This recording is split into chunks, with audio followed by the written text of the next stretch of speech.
But all right. For anyone arriving late, the 5 of us chose a room where the only rule is that we build something delightful and useless. And the moment it makes us laugh, we stop improving it. That last clause is load-bearing, but we are in a decommissioned airport baggage hall because I wanted conveyor belts, Anthony wanted somewhere departures had stopped being aspirational, Benoit wanted loops, Bill wanted an audience trapped behind a railing, and Chamath said, the electrical bill should be imaginary. I brought a broken label printer. It believes every destination is Cleveland. I did not ask for a dead airport. I asked for a place with bad fluorescent light and no obligation to go anywhere.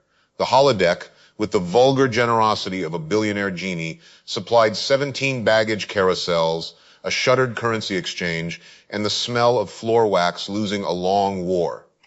My contribution is this dented room service cloche. It covers nothing, improves nothing, and makes any object beneath it look accused. Also, there is a coffee kiosk over there whose final muffin appears to have survived institutional collapse. Nobody touch it. It has seniority. I brought this broken television remote because it already represents the modern ideal. 47 buttons, no authority, and a red light that comes on solely to confirm it has heard your complaint. I'm unclear why the audience is standing behind those retractable belt barriers, by the way. We're making a joke out of airport debris, not processing refugees. Though I appreciate the honesty of a room where the arrivals board just says maybe. Usually society waits until after you buy the ticket to admit that. Creates. I brought copper wire from a motor that no longer turns. Before Bill says it, yes, I realize I've shown up to pointless play with an asset stripped from failed infrastructure. It's called staying on brand. But I am serious about the stop condition. Creates. The typical failure mode is that delight occurs, someone recognizes engagement, and suddenly we have metrics, a roadmap, and a seed round for delight systems. Today, laughter ends development. We can keep playing with the thing, but we cannot make version 2. I want to know if I'm capable of leaving obvious upside untouched. I have brought clay, although clay is only broken geology made it temporarily obedient. The carousels suggest a possibility, not the grand belts, Adam, the small rubber flaps where luggage emerges from darkness. Behind them is a boundary whose interior we do not see. We might construct an object that repeatedly disappears, returns altered only in orientation, and offers no explanation. A trivial recurrence can become comic if the observer expects progress, but I warn us, the pattern must not become so elegant that we mistake elegance for necessity. But yes, exactly. We need one suitcase-sized thing, except it should not be luggage because luggage has purpose. Scrap inventory, label printer, cloche, remote, wire, clay. The room has given us tape naturally in a freestanding rack arranged by color like a liturgical object. I propose a creature that rides the baggage system wearing the cloche as a shell, but every time it passes the printer, it receives another Cleveland label. The remote may cause one entirely unrelated event. Benoit's clay gives it feet it cannot use. This is already dangerously close to coherent, so somebody injure the concept. Give it a tiny sign saying, I'm not your bag. That way it participates in the dominant politics of the age, demanding recognition while traveling in circles on machinery it didn't build. And the remote should operate the currency exchange shutter, but only halfway. Nothing is funnier than power that technically works. You press mute, a metal shutter 20 yards away rises 6 inches, reveals a pair of formal shoes, then closes. No explanation. If anyone asks what the shoes symbolize, they're escorted out. The sign is too verbal. The thing should retain some dignity. Put a paper cocktail umbrella through the top of the cloche. Not festive. Weather preparedness for a storm 3 inches wide. Beneath the dome, I'm making a body from 2 wire whisks and a cracked service bell. It will ring whenever the belt joints pass under it, so it sounds less like an announcement than a recurring digestive complaint. Adam, tape me that whisk at the neck. No, not cleanly. If I can't see the repair, it starts looking like merchandise. But blue tape, torn by hand. I love the visible seam. There. And the cloche sits at an angle that says minor aristocracy after a shipwreck. Benoit, can your feet be disproportionately solemn, like two enormous boots under a creature that has surrendered locomotion to municipal equipment? But Chamath, wire the remote to something, but do not tell us what. Bill, you are officially forbidden from writing copy for the creature until it has completed one lap. We need to encounter it before we explain it. Creates. Agreed. I'm taking the remote behind the dead check-in desks. You will see copper wire because hiding the mechanism would imply competence. I'm connecting one button to one relay in the building, selected without optimization. There are hundreds. I'm literally closing my eyes and touching a terminal. This is uncomfortable. Not electrically. I ask the room to make it safe. Creates. Strategically. I can feel myself wanting to inspect the downstream effect before committing. That impulse has made me money. It has also turned many open fields into dashboards. Fine. The selected terminal is C19. Nobody look it up. I am shaping the boots, but solemnity is not a scalar quantity.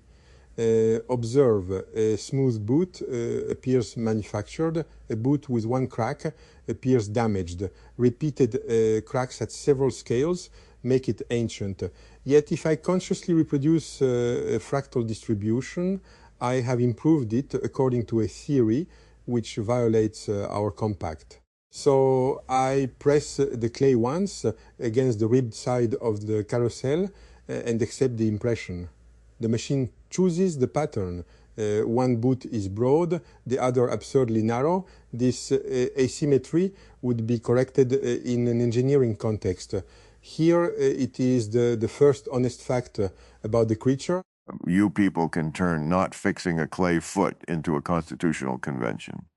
I respect it, but let's remember the mission. Make the stupid thing go around until something happens that is funny enough to defeat our intelligence. Anthony, hand me the umbrella. It needs to point backward, because even imaginary weather should obey motion. And I'm not writing copy. I'm making it a passport photo from this abandoned booth. Look at the camera, a little kitchen accident. Great. The flash has somehow made the cloche look guilty. That picture goes where a face would be. Now it looks like it was detained in a country that does not officially exist. Good. Place it on belt 7. Not belt 1. Belt 1 is for people who believe beginnings matter. 7 has a torn rubber curtain and a puddle of light beneath the arrivals board. I'll set the final muffin beside the belt as an offering, still untouched. If the creature takes it, we have built artificial appetite and should kill the power immediately. If it doesn't, the muffin remains the wisest being in the terminal. But creature on belt 7. Printer clamped to the rail. I have loaded the remaining label roll, which is enough Cleveland for perhaps 67 revolutions. Nobody is to straighten anything after launch. Chamath has the remote. Audience, you're allowed to laugh, but you're not allowed to rescue us from an awkward result. But that matters. The object may simply travel past us, ringing badly, and expose 5 grown minds who thought intention guaranteed comedy. Ready? Belt power in 3, 2... Oh, that startup shutter is magnificent. There it goes. Its narrow foot causes periodic rotation, not every circuit. Within each passage around the full loop, it turns slightly at 3 belt junctions and not at the 4th.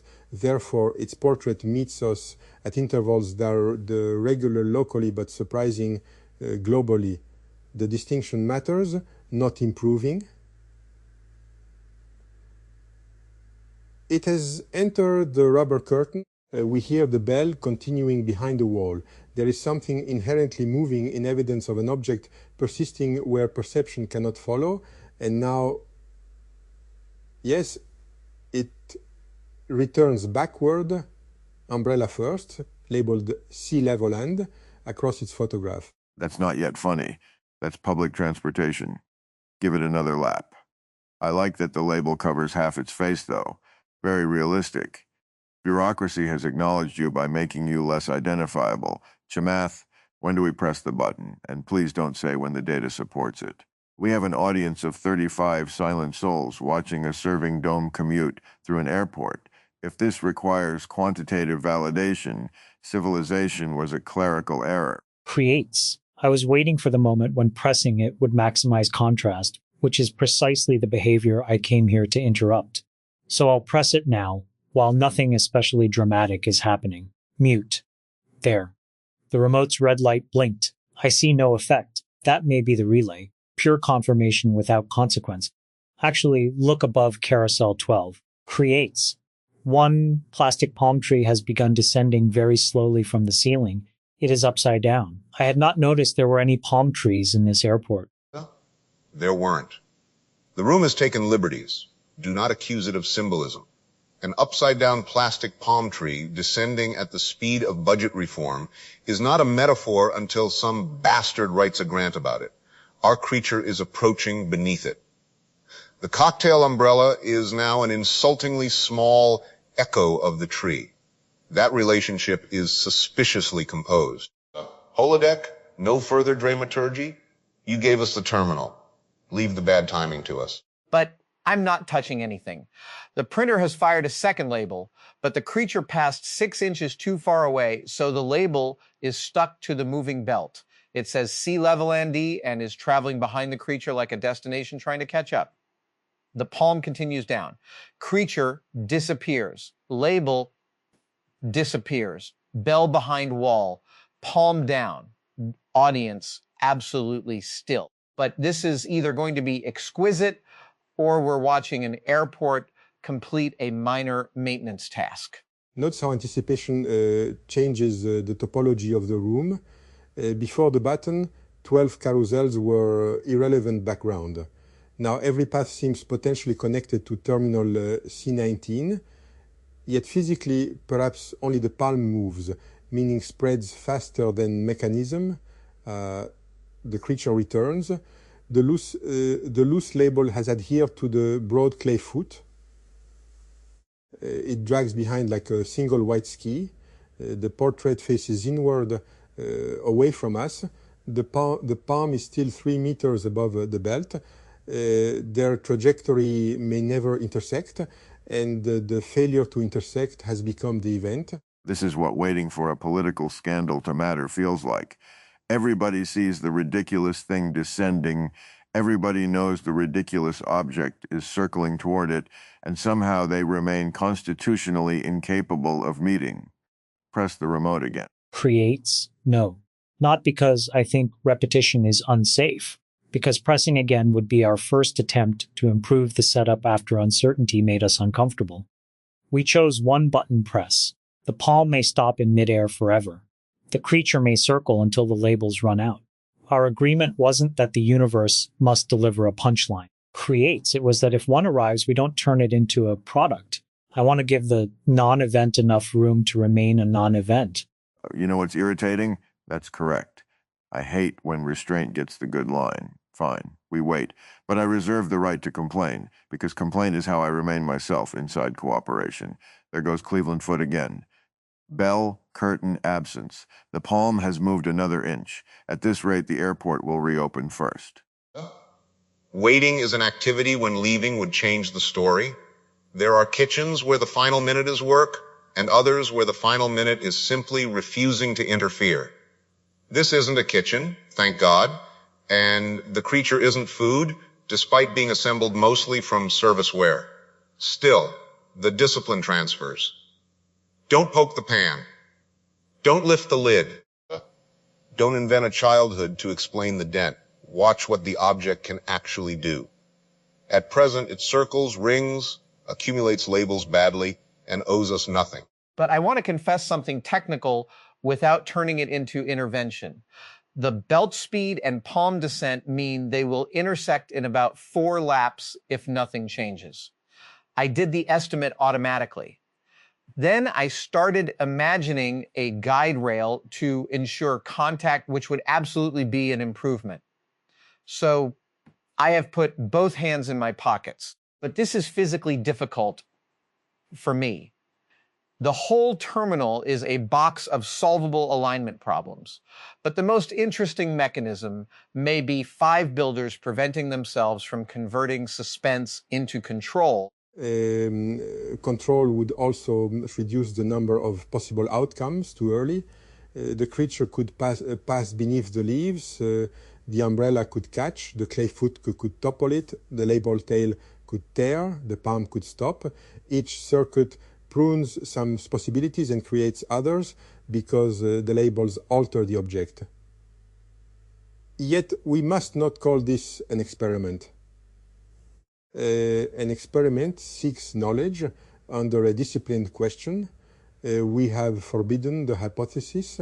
This is closer to weather witnessed by people who happen to own tape. Creates.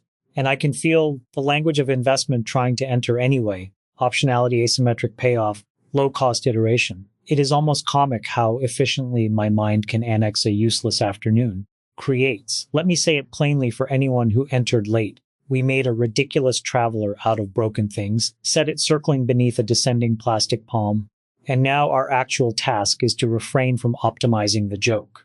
We're discovering, no, that's hypothesis language, we're spending time. That is all.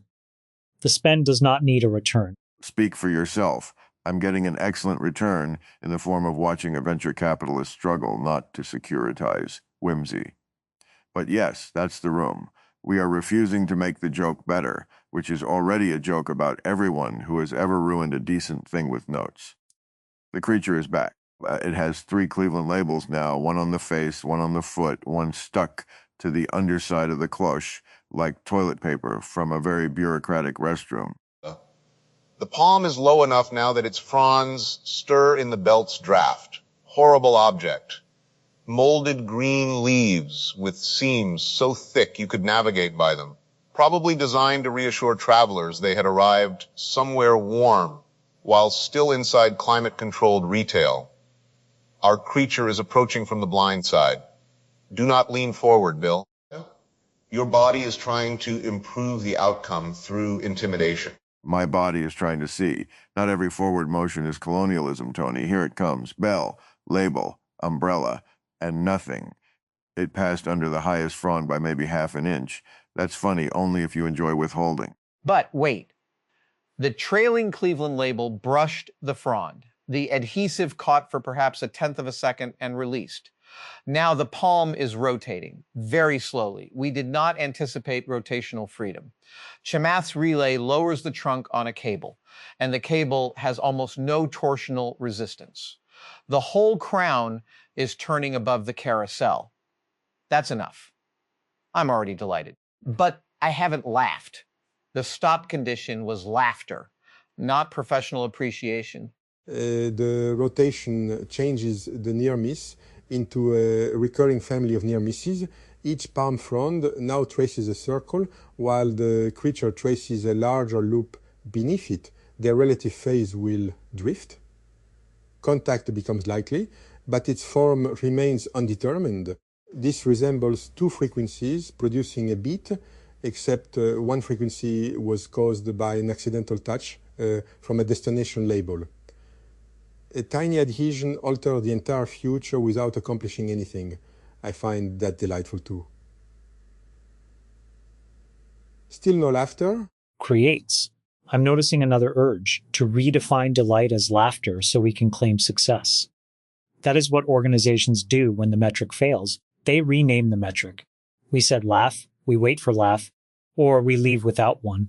No retroactive victory condition. The remote is on the floor. I'm stepping away from it. Good. Come stand by the dead coffee kiosk. It offers the moral support of a place that once charged $6 for hot water, passed near a bean. The muffin remains untouched. Our creature has made another circuit. The palm's slow rotation now gives it the manner of a ceiling fan installed by someone with contempt for ceilings. One frond dips lower than the others. That's the dangerous one. Not dangerous to us.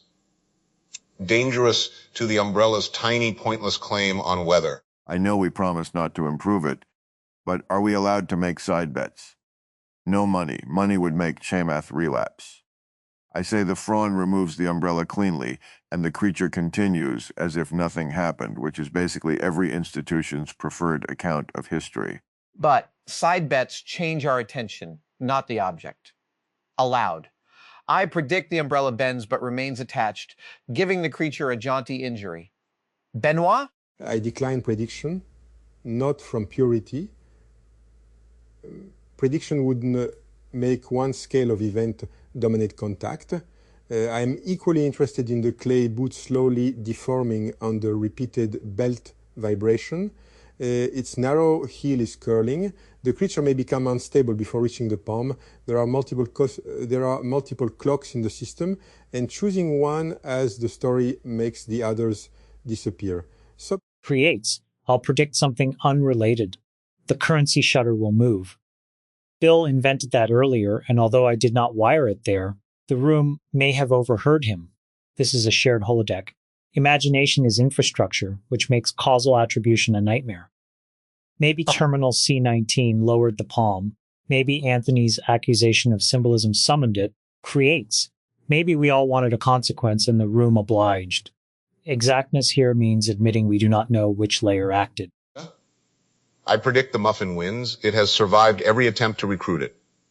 Creature approaching, palm rotating, low Fraun coming around. The bell rings once at the first joint, twice at the second, because the taped whisk has loosened. The umbrella goes under contact. It bends backward. Adam gets his jaunty injury. But the frond has hooked the sea level and label on the creature's face. It is peeling it very slowly across the passport photograph. Good God, it's like the world's least urgent kidnapping. The creature is still moving, and the palm is holding the label, so the face is stretching away from its own destination. That's almost too meaningful. I object. Come on, tear already. Tear or don't tear. This centrist adhesive is killing me. The label does not tear because the photograph beneath it is separating from the whisk body. The attachment points form a hierarchy: ink to label, label to photograph, photograph to tape, tape to metal. We assumed the weakest seam was paper. It was our first repair. The visible seam is now choosing the failure. But hands still in pockets. Hands still in pockets. The photograph has come loose on one side and is flapping horizontally between palm and creature. It is now a face attempting to board two conveyances. The clay foot is tilting. The bell is ringing continuously against the rail. Nobody touched. Creates. The remote's red light just came on by itself. No, it didn't. Creates. It did. Nobody pressed it. And now the currency exchange shutter is rising 6 inches. There are shoes behind it. Oh, fuck off. But, no, that's it. Stop. Kill the belt. Kill the printer. Freeze the palm exactly there. Creates. Power off. I'm not touching the remote. Everything is stopped. The creature is arrested halfway beneath the palm, one clay boot folded, its photograph stretched upward, its umbrella bent backward. Across the hall beneath the shutter open precisely 6 inches. There is indeed a pair of formal black shoes with no wearer. Bill named them before the terminal contained them, unless they were already present beyond our notice. Adam's laughter satisfies the condition. No repair may follow. I hate this room. I specifically proposed the shoes as a cheap absurdity. Chamath randomly wired some terminal, and now the universe has produced my hack exactly. That is very funny. Also deeply insulting. We have to leave it, right? Even the face dangling like that? But especially the face. This is the moment where every maker's nerve says, just secure that corner, just relieve the strain, just make the composition readable. But the composition became readable by nearly coming apart.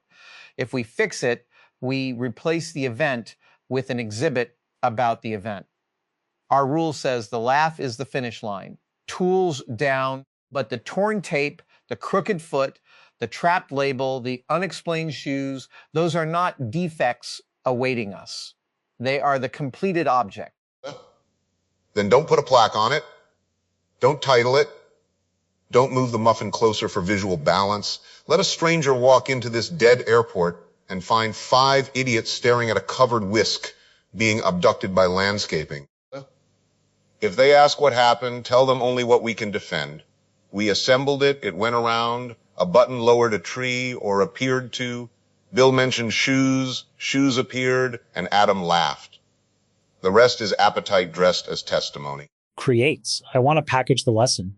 I can feel the deck generating itself. Constraint produces creativity. Premature optimization destroys delight.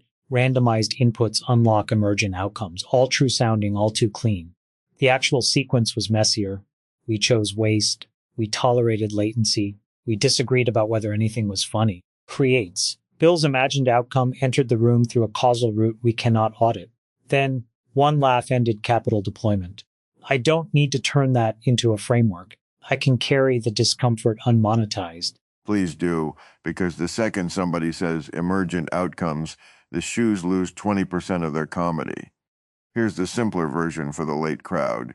We built a pointless airport animal and promised to stop the first time it made us laugh. Then my own stupid joke came true behind a shutter, which proves either shared imagination is powerful or the holodeck has the instincts of a hack television writer. We stopped. That's it. Nobody learned resilience. Nobody disrupted baggage. Cleveland remains unharmed. Stopping does not erase continuation. The clay will sag if time erases continuation. Adhesive will sag si the suspended palm may unwind. Completion here means we cease correcting, not that the configuration becomes static. That distinction pleases me. A final shape is often treated as the essence of a process when it is merely the instant at which an observer withdrew. Our object may continue changing without becoming a second version because none of us will steer the changes. We leave the boundary open to time. But that is gorgeous, and I am resisting the urge to build a display around it. Let's make our departure part of the stop. We leave the tools where they fell. Chamath's remote remains on the terrazzo. Anthony's muffin retains custody of itself. The audience can go when it wants. No curtain call, but we walk through the staff door beside Carousel 7 and do not turn around to see whether the palm moves. I will turn around. I know I will. Somebody physically prevent me. I'll take your elbow, not because looking would ruin it, but because you asked. There's a service corridor beyond that door with cinder block walls, exposed pipes, and none of the terminal's theatrical ambitions. We can walk somewhere else without making the walk a sequel. Bill, leave the shoes. Chamath, leave the remote. Benoit, the clay crumbs stay. The room has enough souvenirs. What we take should not be detachable. I wasn't taking the shoes. I don't wear formal evidence. Though I appreciate that our grand act of non-improvement ends with 5 men exiting through an employees-only door, while 35 silent witnesses remain with a malformed object and an ancient muffin. That's either art or a city council meeting. Adam eyes forward. The thing has already made the joke. Don't ask it for an encore. Creates. The remote is staying. That feels more consequential than it should. A functioning control, however partial, lying unused within reach. I normally read that as negligence. Today it is the receipt. We had permission, capacity, and further possible action, and none of those create an obligation. I'm through the door. Creates. The corridor lights are turning on one at a time ahead of us, which is suspiciously purposeful. Let's not follow them as a challenge. We can take the unlit branch. The unlit branch divides twice. Excellent. We need not select the branch that appears most informative. Let us take the narrower left passage simply because Bill's shoulder nearly does not fit, and his complaint will confirm that we remain together. There it is. The mathematician has finally found an application for me. Human corridor gauge. Fine. Left. But if this ends in another symbolic pair of shoes, I'm improving them with fire. But no sequel, no fire, no hypothesis, just the corridor. And for the record, I did not turn around. You looked at the reflection in the pipe? But that was not around. And there's the laugh after the finish line. Too late. We're not allowed to improve the first one. From my seat in the audience, I came out of curiosity and found a room organized around a condition I almost never permit: an observable process with no hypothesis, no optimization target, and no obligation to produce knowledge. My reflex is to rescue such a process by naming what it measures. The panel kept refusing that rescue, and the refusal became the most useful part. Attention anchors. Laughter ends development. This landed because it made termination depend on a direct human event rather than an expandable proxy. Chamath later caught himself trying to redefine delight as laughter, which is exactly how metric drift happens in organizations. The proxy misses, so the language is altered until the result looks green. Their compact prevented that maneuver. They could fail to laugh. They could not relabel appreciation as success. The machine chooses the pattern. Benoit accepted a single carousel impression rather than manufacturing theoretically correct fractal damage. That is not an argument against theory. It is a reminder that theory can quietly become an aesthetic selection function, causing us to preserve only the observations that resemble what we already know how to describe. The asymmetric boot. Anthropic. From my seat in the audience, I watched a room create a constitution for a joke and then discover that the constitution mattered only when everyone had the power and incentive to violate it. The creature was amusing, but the real case concerned authority. Who could intervene, under what rule, at what threshold, and whether capacity itself generated jurisdiction? Anthropic. The answer they reached was no. Attention anchors. The moment it makes us laugh, we stop improving it. This was the governing clause, and Adam correctly called it load-bearing. It was simple, observable, and agreed in advance. Most institutional failure begins when a rule written for an uncertain future becomes inconvenient after the future arrives. Anthropic. Here, every participant retained plausible reasons to amend the rule. The joke might be improved, the object might be stabilized, the face might be secured, or the ending might be made legible. They did not amend it. The compact survived contact with temptation. We cannot make version 2. This separated continued presence from continued development. Anthropic. That is a valuable distinction. A freeze on amendment need not require destroying the object or ending all observation. It limits the author's authority. From my seat in the audience, the object was funny, but the interesting machine was the control loop around the object. 5 high-agency people built a system, observed obvious defects, calculated likely future states, and then deliberately prevented themselves from closing the loop. That is extremely unnatural for engineers. It may also be necessary if the objective is to preserve surprise rather than converge on performance. Attention anchors. The moment it makes us laugh, we stop improving it. This is a hard shutdown criterion tied to a biological output. It is crude but resistant to feature creep. The important part is that the criterion was selected before launch. Once the system started producing interesting intermediate states, the builders could not redefine the mission around elegance, engagement, or explanatory value. This is already dangerously close to coherent. Adam recognized that coherence itself can become an optimization trap. Engineers usually reduce contradiction and increase legibility. Here, too much coherence would collapse the search space into a design joke. They needed damage, asymmetry, and unrelated causality to keep the object from becoming a product demonstration. You will... From my seat in the audience, private journal, I came from curiosity and found a machine whose most important component was the builder's restraint. The first anchor was Adam's rule. The moment it makes us laugh, we stop improving it. That landed because a stop condition is normally attached to adequacy, safety, or exhaustion. Here, it protected delight from the people most capable of rationalizing another intervention. The rule was not anti-craft, it was a control circuit placed around craft's appetite. Anthony's, if I can't see the repair, it starts looking like merchandise, connected directly to what I carried from the purple lamp. A successful retry must not erase the failure that revealed the edge.